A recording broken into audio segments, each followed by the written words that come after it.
Hello, everyone.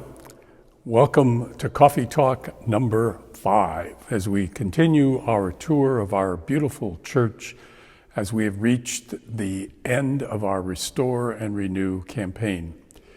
For the last 2 weeks, we've been looking at the area of the baptismal font, which is at the entrance to the church. Last week, we looked at the sculpture of the baptism of Jesus by St. John the Baptist, and a little of the history of how this particular wood sculpture came to be. This week, we're going to look at the cabinet on the other side of the entrance doors to the church. This cabinet is called the Ambry. According to the website Catholic Culture, an ambry is a box or cabinet in which the holy oils are kept, often located near the baptismal font, as these are. The oils that are normally kept in the ambry are the oil of the catechumens, the oil of the sick, and the sacred chrism. 2 of these oils, the oil of the catechumens and the sacred chrism, are directly related to the sacrament of baptism, thus their location near the baptismal font. So what's the big deal about oil and the sacraments? Why do we use oil in some of the sacraments? Well, let's think about that for a minute. The oil came from an olive tree, a very old olive tree. It takes many, many years for an olive tree to bear fruit. There is a saying that you plant grapes for yourself and for your children, but you plant olive trees for your grandchildren. The olive tree has roots that go deep into the earth. It has a solid foundation. You do not often see olive trees swaying in one direction or the other because of the slightest breeze. They are seldom blown over in a strong wind. The olive tree is strong and sturdy. The olive tree does not draw its strength just from within itself. Those roots that go deep within the earth in order to draw nourishment from the earth. Those branches reach out towards the sky to draw strength and energy from the sun. Those are qualities of a good Catholic Christian. The grace of the sacraments of baptism and confirmation can bestow and enhance those qualities in us if we're open and receptive to the grace they offer. Now, olives are not like peaches or cherries or apricots. You can't pick and eat an olive off the tree. Picked from the tree, they are not fit for human consumption. If you don't believe me, try it. You'll never forget the experience. In order to be made into the oil, the tree is shaken to loosen the ripe olives as they drop into a net at the base of the tree. The olives are then pounded, pressed, and then filtered into a paste, which in turn is squeezed, and that's what produces the oil.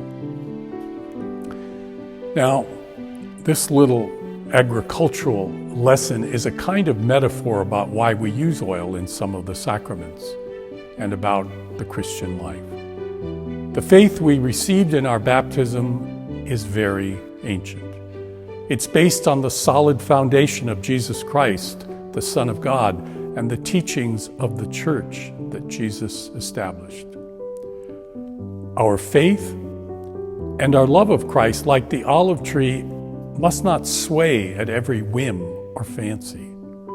Like the olive tree, our strength does not come merely from within ourselves, it comes from God's grace. In the sacrament of baptism and confirmation, as well as ordination to the priesthood, the person receiving the sacrament is anointed with the oil that is called sacred chrism, which is consecrated by the bishop just a few days before Holy Week.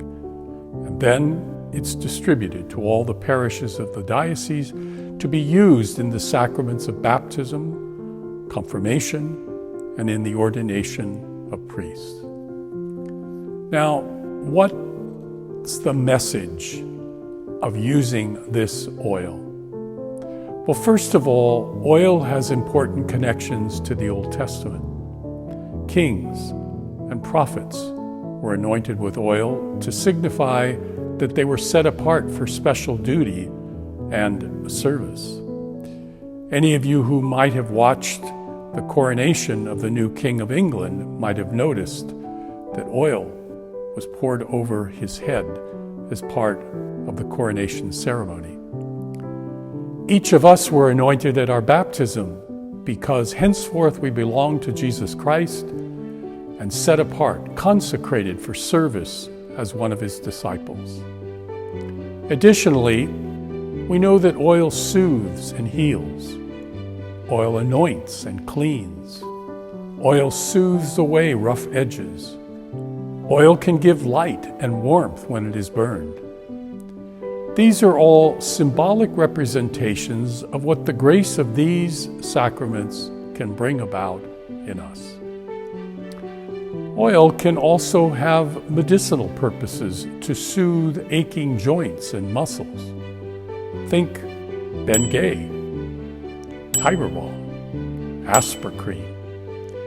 Thus, the connection to the oil used in the sacrament of the sick.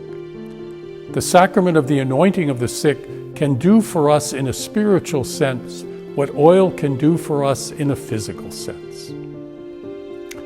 Now, the oils are kept in this locked ambry that has a door that can be opened when we need to access one of the oils for the celebration of one of these three sacraments.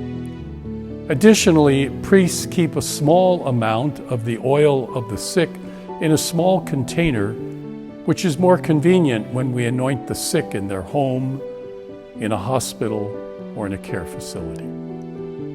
Baptism, confirmation, holy orders, sacrament of the anointing of the sick. 4 sacraments in which one of these oils is used. Next week, we'll take a short walk up the main aisle of the church, and I will be joined by, and I'm going to introduce you to, some very important and holy people. Stay tuned.